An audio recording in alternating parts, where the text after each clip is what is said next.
Hello friends, সকলে কেমন আছেন? আশা করি সবাই ভালো আছেন। আপনারা যে গাছটি দেখতে পাচ্ছেন, এই গাছটির নাম বনগাঁদা গাছ বা নাকফুল গাছ। এর আরেকটি নাম আছে ইলেকট্রিক ডেইজি। ইলেকট্রিক ডেইজি হওয়ার কারণ এর ফুল মুখে দিয়েছি বলে ইলেকট্রিক শকের মতো অনুভব হয়, তাই এটি নামকরণ করা হয়েছে ইলেকট্রিক ডেইজি। এই গাছটির বৈজ্ঞানিক নাম অ্যাকমেলা রিপেন্স। এটি দাঁত ব্যথা ও মাড়ি ব্যথায় খুবই কার্যকর।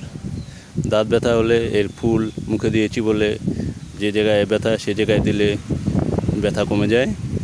এটি সাধারণত রাস্তার ধারে, বনাঞ্চলে ও বিভিন্ন শাকসবজির আবাদের পাশে হয়ে থাকে। রাস্তায়ও দেখা যায়, দেখতে অনেক সুন্দর।